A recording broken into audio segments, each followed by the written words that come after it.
অভাব কাকে বলে? অর্থনীতি ক্লাসে বয়স্ক একজন স্যার রুমে ঢুকেই সামনে বসা ছেলেটিকে প্রশ্ন করলেন, বলো তো অভাব কাকে বলে? অর্থনীতিতে বস্তুগত বা অবস্তুগত কোনো দ্রব্য পাওয়ার আকাঙ্ক্ষাকে অভাব বলে।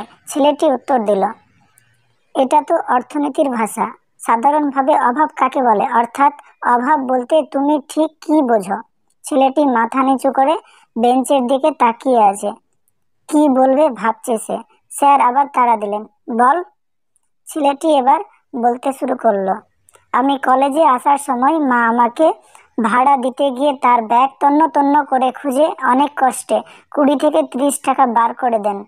আর আমি বাড়ি থেকে বের হয়ে 5 থেকে 7 মিনিট পর বাড়িতে ফিরে ভাড়ার টাকাটা মাকে দিয়ে বলি, মা আজ কলেজে ক্লাস হবে না। মা তখন বলেন,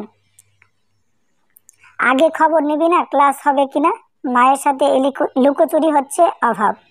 বাবা যখন রাত করে বাড়ি আসেন, মা তখন বাবাকে জিজ্ঞেস করেন, এত রাত হলো কেন ফিরতে? বাবা বলেন, ওভারটাইম ছিল।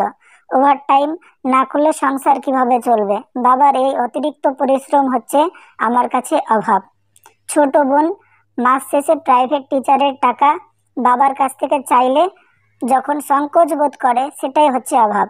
মা যখন দেখি ছেঁড়া কাপড়ে সেলাই দিতে দিতে বলে, কাপড়টা অনেক ভালো, আরো কিছুদিন পরা যাবে, এটাই হচ্ছে অভাব। মাস শেষে টিউশনের পুরো টাকাটা মায়ের হাতে দিয়ে বলি, মা এটা তুমি সংসারে খরচ করো। মা তখন একটা স্বস্তির হাসি হাসেন, এটাই স্বস্তির হাসি হচ্ছে অভাব। বন্ধুদের দামি স্মার্টফোনের ভিড়ে নিজের নর্মাল ফোন লজ্জায় যখন লুকিয়ে রাখি, এই লজ্জাই আমার কাছে অভাব। অভাবী হওয়ায় কাছের মানুষগুলো যখন আস্তে আস্তে দূরে সরে যায়, এই দূরে সরে পড়াটাই আমার কাছে অভাব। পুরো ক্লাসের সবাই দাঁড়িয়ে গেল, অনেকের চোখে জল। স্যারও চোখের জল মুছতে মুছতে ছেলেটিকে কাছে টেনে নিলেন। বস্তুত আমাদের সহপাঠীদের মধ্যে এমন অনেকেই আছে যারা কয়েক মাস অপেক্ষা করেও বাড়ি থেকে সামান্য টাকা পায় না।